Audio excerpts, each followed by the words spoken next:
The Empire had ruled the stars for 12,000 years. Their ships were beautiful things made of living crystal that grew and healed itself. Their weapons could burn through metal like fire through paper. They had conquered 17 different species across hundreds of worlds, and not once had they ever lost a battle. Not once had any species been able to stand against them. They believed they were the greatest civilization in the galaxy, and every encounter with primitive aliens had proven them right. Fleet Commander stood on the bridge of his flagship and watched the stars through the crystal walls of his ship. He was old by standards, having served the Empire for over 200 years.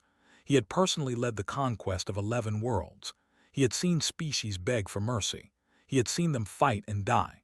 He had seen them accept their place as slaves in the great empire. It was always the same. The strong ruled and the weak served. This was the natural order of things. His second-in-command approached him with news.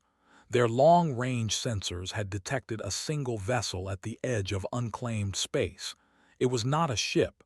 It was not from any of the conquered species. It was something new. Felt a small spark of interest. It had been many years since they had encountered a new species. He ordered his fleet of 17 warships to change course and investigate. Perhaps these newcomers would provide some entertainment before they were added to the Empire like all the others. The ship they found was unlike anything had ever seen. It was ugly. That was his first thought. Where ships were elegant and curved and beautiful, this vessel was a brutal wedge of metal. It was covered in what appeared to be weapons. So many weapons. Guns and tubes and ports lined every surface like the spines of some angry beast. The ship looked like it had been built for one purpose and one purpose only: war. There were markings on the hull in a language did not recognize. His translators worked quickly to decode them. The symbols spelled out words in a crude but functional script. The name of the ship was USS Resolute. The species that had built it called themselves human. Ordered his translator drones to open a channel. First contact with new species always followed the same pattern. They would demonstrate their overwhelming power. They would demand surrender. The new species would either submit peacefully or be destroyed as an example. Then their world would be located and conquered. Their people would serve the Empire. It was simple and efficient. The channel opened and delivered his message. He told the humans that they were now property of the Empire. He explained that resistance was pointless. He informed them that if they did not surrender immediately, there would be found and burned to ash. He spoke with the confidence of someone who had given this speech many times before. On the bridge of the Resolute, Captain Jake listened to the alien transmission with a calm expression on his face. He was a tall man in his late 40s with hair at his temples and tired eyes that had seen too many battles. He had served in the United Earth Navy for 25 years. He had fought in the Mars Rebellion. He had defended Earth during the Belt Wars. He had buried friends and enemies alike. He knew what war looked like, and he knew what arrogance sounded like. His executive officer commander Bate stood beside him with her arms crossed over her chest. She was younger than Jake by 10 years, but she had the same tired look in her eyes. She had read the alien message on her screen, and she did not look impressed. 17 warships, she said quietly. All of them have their weapons pointed at us. Jake nodded slowly. He had noticed. The alien ships were larger than the Resolute, and there were 17 of them. By any reasonable calculation, the humans were and outnumbered. Any reasonable captain would consider surrender. Jake had never been a reasonable man. "Get me a channel," he said. The communications officer opened a return transmission to the alien fleet. Jake straightened his uniform and looked directly at the camera. When he spoke, his voice was calm and steady, like he was discussing the weather rather than facing down an alien armada. "This is Captain Jake of the United Earth Navy vessel Resolute," he said. "I appreciate you taking the time to introduce yourselves. However, I should inform you that humanity does not surrender. We have never surrendered. We will never surrender. You have exactly 60 seconds to withdraw your ships from weapons range. If you do not, I will be forced to show you why threatening a human warship is a very bad idea." He ended the transmission and leaned back in his chair. On the flagship, the bridge crew stared at their screens in disbelief. Then they began to laugh. Himself let out a deep, rumbling chuckle that echoed through the crystal halls of his ship. The human was either very brave or very stupid, probably both. A single ship threatening 17 warships. It was absurd. It was hilarious. One of his officers asked if they should respond to the human threat, waved his hand dismissively. There was nothing to respond to. The human was clearly delusional. Perhaps his species was mentally deficient. It would explain why they had built such an ugly ship. Gave the order to advance. All 17 warships began moving toward the Resolute with their weapons charging. The crystal hulls glowed with gathered energy. In moments, they would reduce the human vessel to atoms, and then they would find the human and teach these primitives their proper place in the universe. On the bridge of the Resolute, Jake watched the alien fleet approach. His tactical officer, Lieutenant Dan Cooper, reported that all enemy vessels were charging weapons. His helmsman reported that the aliens were closing fast. His communications officer reported that the aliens had not responded to his warning. Jake checked his watch. 60 seconds had passed. He looked at Bate. She looked back at him. Neither of them seemed worried. "I gave them a chance," Jake said quietly. Bate nodded. "You did." Jake turned to his tactical officer. The young lieutenant had his hands hovering over his console, ready and waiting. He had been waiting for this moment since the aliens first appeared on their sensors. "Lieutenant Cooper," Jake said calmly, "you may fire when ready." The lieutenant smiled. "Aye, Captain." They had no idea what was about to happen. They had never encountered a species like humanity. They had never faced enemies who had spent their entire existence fighting for survival. They did not know that humans had been waging war against each other for thousands of years. They did not know that humans had turned the art of killing into a science. They were about to learn. The first thing that surprised Fleet Commander was the speed. The human ship moved, not drifted, not crawled. It moved like a predator lunging at prey. One moment it was sitting still in space, and the next it was accelerating with a velocity that made his eyes go wide. His tactical officers shouted in confusion. No ship that size should be able to move like that. It was impossible. Their sensors had to be malfunctioning. But the sensors were not malfunctioning. The Resolute came alive like a beast waking from sleep. Its engines burned with blue fire that pushed it forward faster than any ship could match. It did not try to run. It did not try to hide. It charged directly at the alien fleet like it wanted to fight all 17 ships at once. Because it did. Lieutenant Dan Cooper had been waiting for this moment. His fingers moved across his tactical console with the practiced ease of someone who had spent years training for exactly this situation. Target locks appeared on his screen one after another. The Resolute had more weapons than most space stations.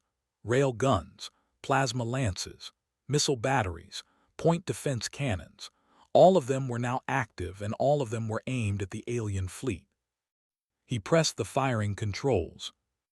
The Resolute opened up with everything it had. Plasma lances fired first. These were beams of superheated matter that traveled at nearly the speed of light. They hit the lead warship before its crew even knew they were under attack. The beam punched through the crystal hull like it was made of glass. The ship exploded from the inside out as its power core ruptured. 1 second it was there. The next second it was an expanding cloud of glowing debris. Rail guns fired next. These weapons used electromagnetic force to launch solid metal slugs at incredible speeds. Each slug weighed 100 kilograms and traveled fast enough to punch through anything. The first slug hit a cruiser and went straight through it. Then it hit the ship behind that one. Then it hit a third ship before finally slowing down enough to stop. 3 ships crippled by a single shot. Missiles launched in swarms. Hundreds of them poured out of the Resolute like angry hornets defending their nest. Each missile was smart enough to pick its own target and fast enough to catch any ship trying to run. The point defense systems tried to shoot them down, but there were too many missiles moving too fast. They overwhelmed the defenses and slammed into hull after hull. 4 warships were destroyed in the first 5 seconds of the battle. 3 more died in the next 10 seconds. By the time Fleet Commander managed to scream the order to return fire, half of his fleet was either destroyed or burning. Alarms wailed throughout his flagship. Officers shouted damage reports and casualty numbers. The crystal walls that had always seemed so beautiful now seemed fragile and weak. The surviving ships finally managed to fire back. Energy beams lanced out toward the human vessel. Missiles launched toward its hull. Watched the weapons strike home and waited for the explosion that would signal the death of this impossible enemy. The explosion never came. The human ship had shields, had never seen anything like them. A bubble of energy surrounded the Resolute, and every weapon that hit it simply splashed against that bubble like water against stone. The beams scattered harmlessly. The missiles detonated without effect. The human ship kept coming and kept firing, and nothing they threw at it made any difference at all. On the bridge of the Resolute, Commander Bate watched the battle unfold on her tactical display. She had seen combat before, but nothing quite like this. The alien ships were dying so fast that her display could barely keep up. Shields holding at 92%, she reported calmly. Captain Jake nodded from his command chair. His face showed no excitement and no fear. He might have been watching a training exercise for all the emotion he displayed. "Continue firing," he said. Lieutenant Cooper did not need to be told twice. His fingers danced across his console as he selected new targets and allocated weapons. The Resolute was a warship built by a species that had been perfecting the art of war for thousands of years. Every system was designed for maximum lethality. Every weapon was designed to kill. And right now all of those weapons were doing exactly what they had been designed to do. Another ship exploded under a barrage of rail gun fire. Another was torn apart by missiles. Another was cut in half by plasma lances. The crystal warships that had conquered 17 species were being destroyed like toys. Watched his fleet die and could not understand what was happening. This was not possible. They were the masters of the galaxy. They had never lost a battle. They had never faced an enemy who could match their power. And now a single ship from a species they had never heard of was tearing them apart. He ordered a retreat. His voice cracked as he gave the command. It was the first time in 200 years of service that he had ever ordered his ships to run from an enemy. The shame of it burned in his chest, but the alternative was complete annihilation. The surviving ships tried to flee. 6 of them were still operational enough to move. Their engines flared as they turned away from the battle and tried to escape. The Resolute pursued them for a few seconds and then stopped. On the bridge, Jake held up his hand. "Cease fire," he said. Lieutenant Cooper looked at him with surprise. "Sir, we can catch them. We can finish this." Jake shook his head slowly. "I know we can, but I did not come here to commit genocide. Let them go." The bridge fell silent. The tactical display showed the 6 surviving alien ships limping away as fast as they could manage. They were damaged and broken and running for their lives. Any other captain might have chased them down and destroyed them. Jake let them go. Dr. Torres stepped onto the bridge from the medical bay. She was the chief medical officer of the Resolute, and she had been monitoring the battle from her station. She looked at the tactical display and then at her captain. "Casualties?" she asked. Jake turned to face her. "None. We took a few hits, but nothing got through the shields. No injuries." Stared at him.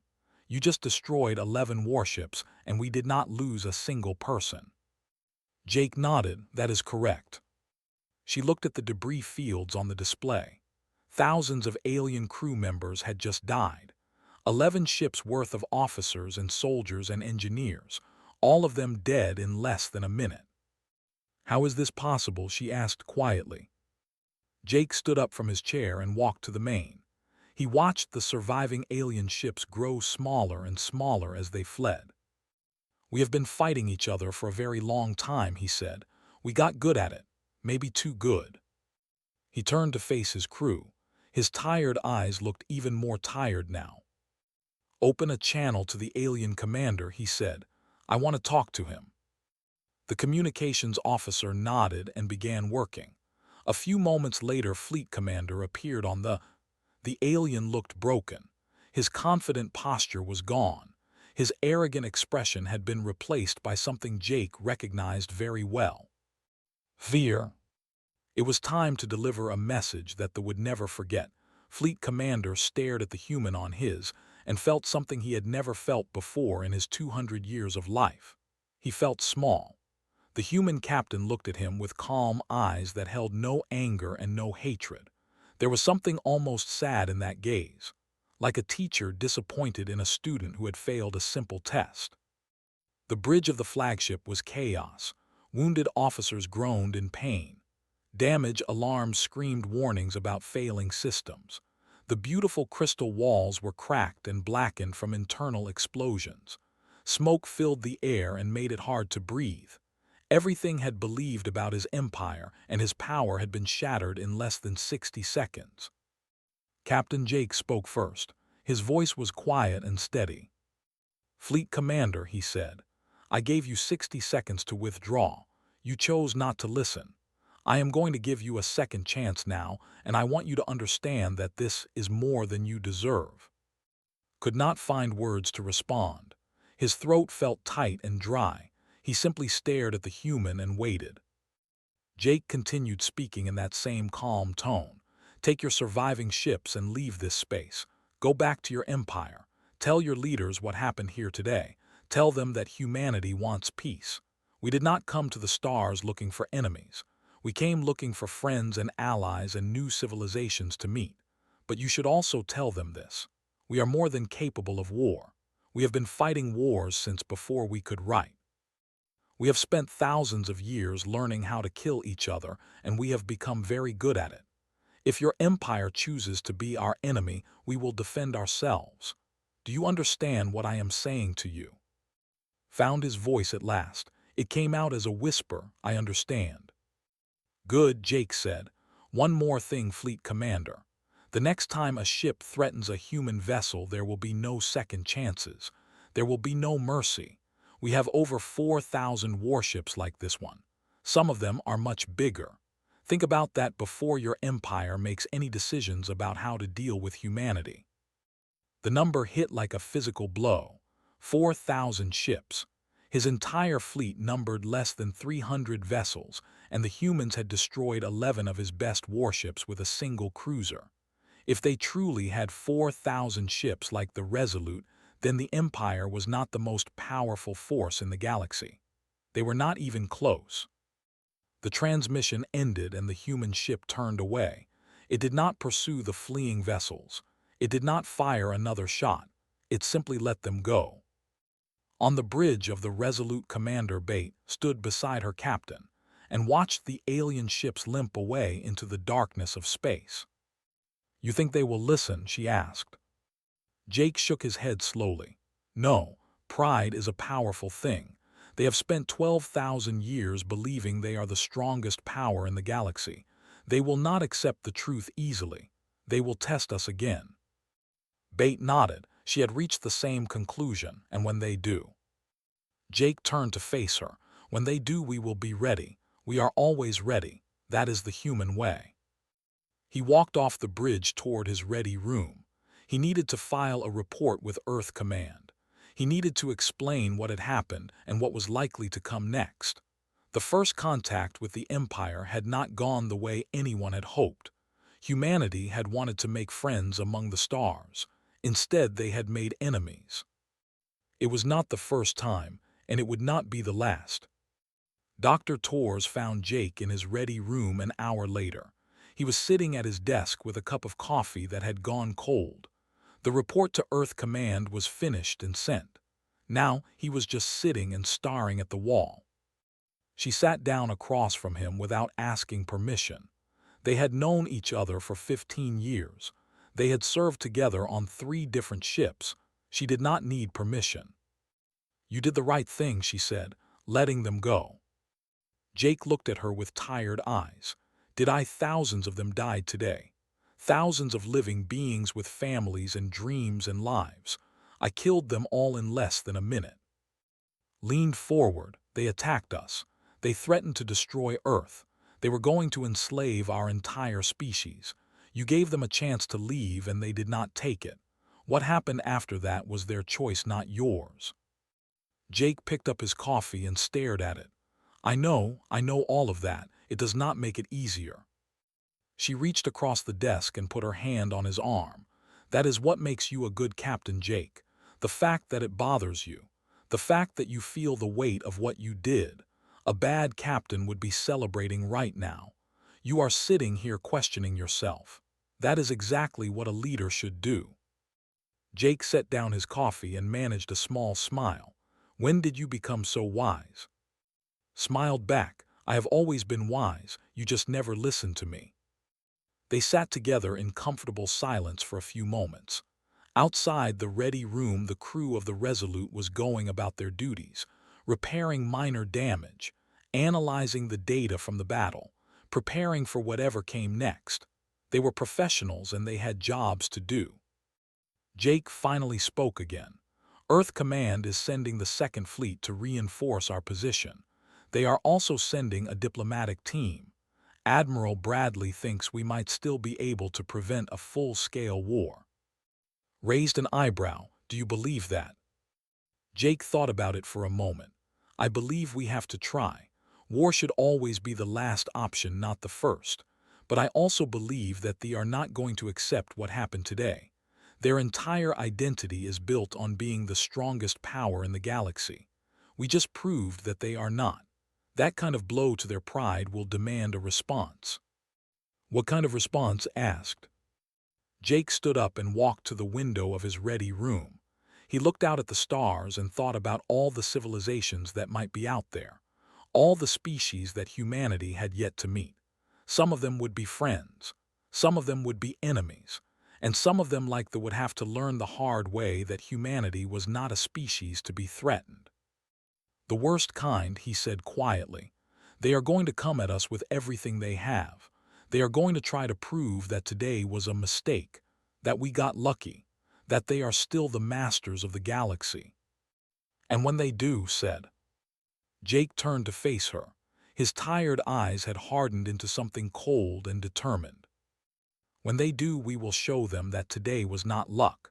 We will show them that humanity does not lose. We will show them why every species that has ever threatened our survival has regretted it. He walked past her toward the bridge. We are going to teach them the most important lesson in the galaxy, he said. Never pick a fight with humans. The High Council met in emergency session 3 days after Fleet Commander returned with the broken remains of his fleet. The council chamber was a vast hall of living crystal that had stood for 10,000 years. 13 council members sat on elevated thrones arranged in a semicircle. They were the rulers of an empire that spanned hundreds of worlds. They commanded armies and fleets. They held the lives of billions in their hands.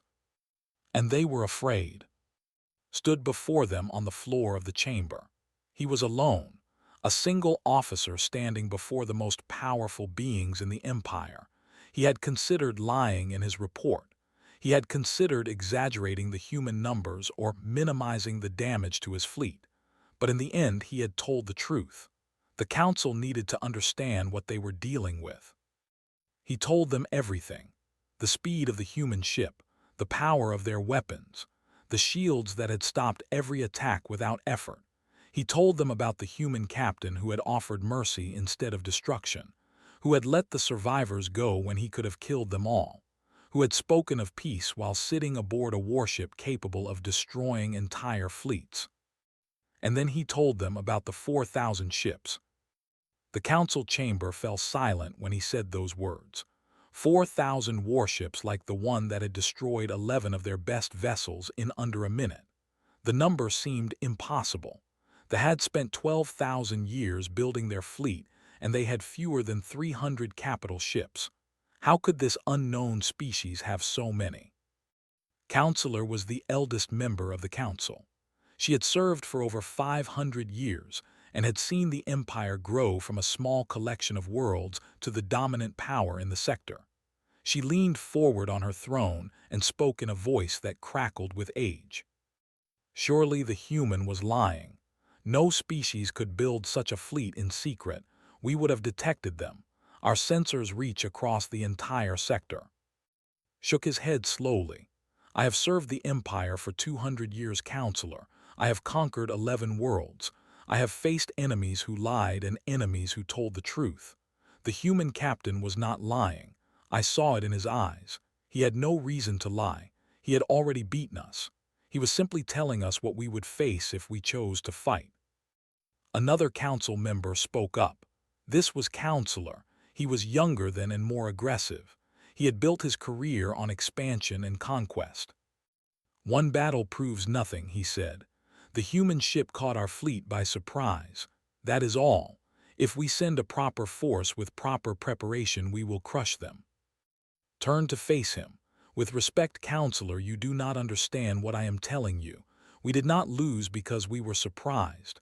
We lost because we were outmatched. Our weapons could not penetrate their shields. Our ships could not match their speed. Our tactics meant nothing against their firepower. A proper force with proper preparation would simply be a larger pile of debris. Stood up from his throne, his face twisted with anger. You are a coward. You ran from a single ship and now you come before this council to spread fear. Do not fear anyone. We are the masters of this galaxy. Met his gaze without flinching. I am not a coward, Counselor. I am a realist. I watched 11 ships die in 60 seconds. I watched weapons that should have destroyed that human vessel splash harmlessly against their shields. I am telling you what I saw. If that makes me a coward, then so be it. But I would rather be a living coward than a dead hero. The council erupted into argument. Some members agreed with. The Empire could not show weakness. They had to respond with overwhelming force. Others sided with. They needed more information before they acted. They needed to understand this new enemy before they committed to war. Counselor raised her hand and the chamber fell silent. She had that power. 500 years of service gave her a voice that no one could ignore. We will send scouts, she said. We will learn everything we can about these humans, their fleet, their capabilities, and then we will make a decision based on facts rather than pride or fear. It was a compromise that satisfied no one but offended no one either. The council voted to approve her plan.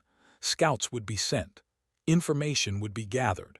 The Empire would wait and watch and learn. Meanwhile, in another part of the galaxy, Captain Jake sat in a briefing room aboard the Resolute. The face of Admiral Bradley filled the before him. Bradley was a heavy-set man with hair and a face that looked like it had been carved from stone. He had commanded fleets in 3 wars and he had never lost a battle. The second fleet is on its way, Bradley said. 47 ships including 3 dreadnoughts.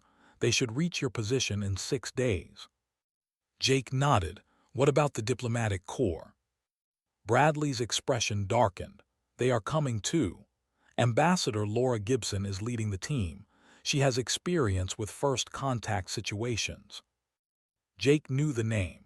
Laura Gibson was a legend in the diplomatic service. She had been a combat pilot before she lost her arm in the Martian Rebellion. She had refused a prosthetic replacement and moved into diplomacy instead. Some people said she was the best negotiator humanity had ever produced. Others said she was the most stubborn person alive. Most agreed she was probably both. Do you think diplomacy will work? Jake asked. Bradley sighed. I think we have to try. War with the would cost millions of lives on both sides. If we can find a peaceful solution, we have to pursue it. And if we cannot find a peaceful solution, then we fight, Bradley said, and we win. That is what we do, Captain. That is what we have always done. The transmission ended and Jake sat alone in the briefing room. He thought about the alien fleet commander he had spoken to after the battle, the fear in those alien eyes, the broken pride, the shattered confidence. He had seen that look before on human faces. on the faces of enemies who had underestimated humanity and paid the price. He did not enjoy seeing that look. He never had. War was not something Jake celebrated. It was something he endured, something he did because it was necessary, because sometimes peace could only be achieved through strength. He stood up and walked to the window.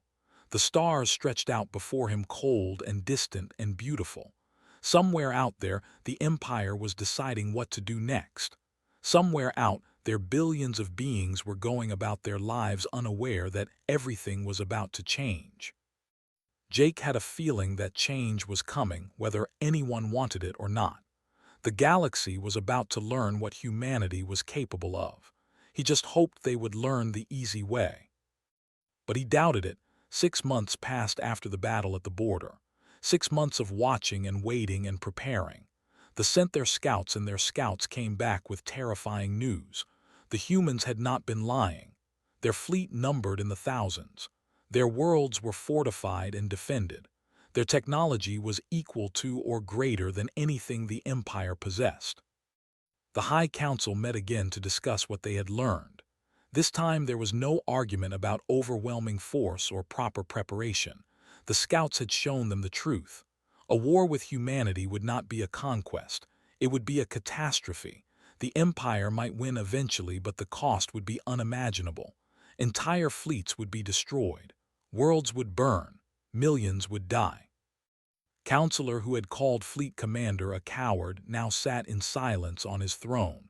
The reports had broken his confidence. The numbers had shattered his pride. He had no more talk of crushing the humans or teaching them their place. Counselor spoke for the council. "We will request negotiations," she said. "We will seek peace." It was the first time in 12,000 years that the Empire had asked for peace rather than demanded surrender. The negotiations took place on a neutral station in unclaimed space. Both sides agreed to the location. Both sides agreed to bring only a minimal escort. Both sides agreed to speak in good faith. The delegation arrived first. They were led by Counselor herself, along with a team of diplomats and advisors. They brought a single warship as escort. It was the largest vessel in their fleet, but compared to what they had seen in the scout reports, it seemed small and fragile. Then the humans arrived. Ambassador Laura Gibson came aboard the station with a team of diplomats and a security detail of Marines in powered armor. She was a woman in her 50s with short hair and sharp eyes that missed nothing. Her left arm was missing from the elbow down. She had never replaced it. She said the empty sleeve reminded her of the cost of war. But it was not the ambassador who made the delegation stop and stare. It was what they saw through the observation windows of the station. The human escort had arrived. Not one ship, but dozens. The Second Fleet spread out in formation behind the station. 47 warships, including 3 dreadnoughts that dwarfed even the largest vessel. Each one bristled with weapons. Each one radiated power and menace. And behind the Second Fleet, visible as distant points of light, were more ships. The Third Fleet, the Seventh Fleet, the 12th Fleet.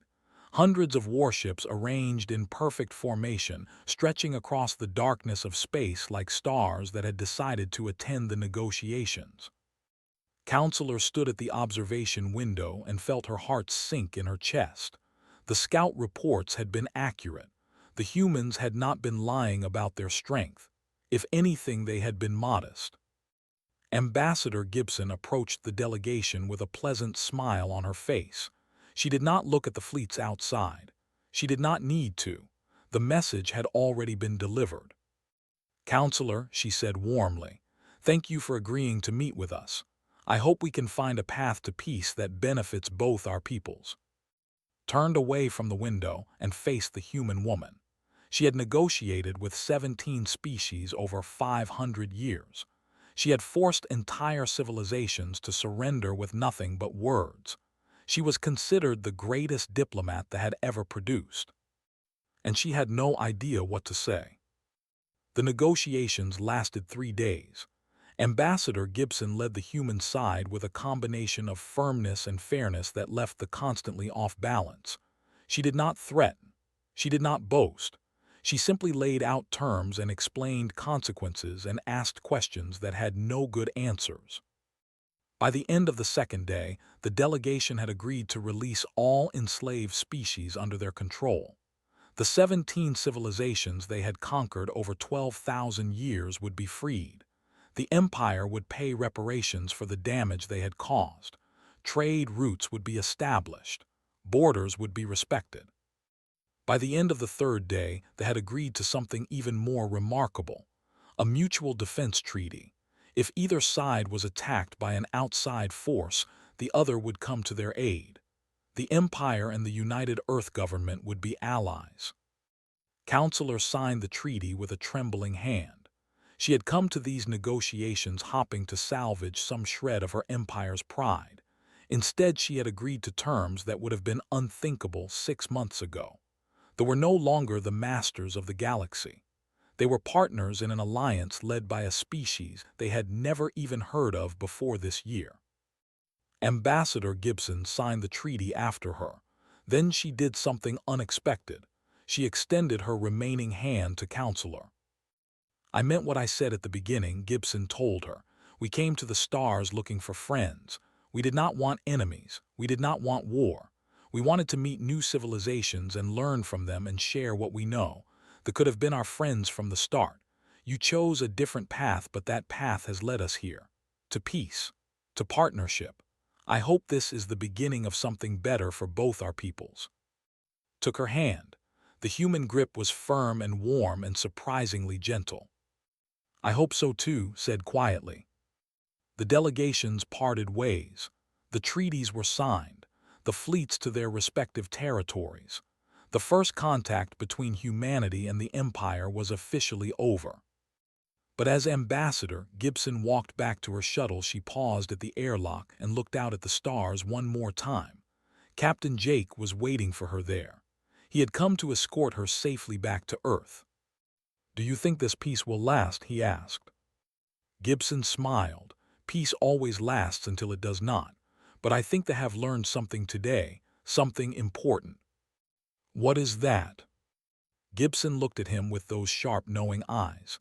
"They learned that humanity is not a species to be conquered. We are not prey. We are not slaves. We are survivors. We have clawed our way up from the mud of our and fought everything the universe could throw at us. Predators, disease, each other. We are still here. We are still fighting. And we will keep fighting until there is nothing left to fight." She turned and walked toward her shuttle. "The galaxy is going to learn that lesson," she said. "One way or another, every species out there is going to learn what humanity is capable of. They'll learn the easy way. Others will not be so fortunate." Jake watched her go. He thought about the battle 6 months ago, the alien ships burning, the desperate retreat, the fear in Fleet Commander's eyes. He thought about all the battles still to come, all the species who would make the same mistake they had made, all the enemies who would learn the same lesson. Humanity had reached the stars. They had come looking for friends, but they had brought their swords with them just in case. They always did.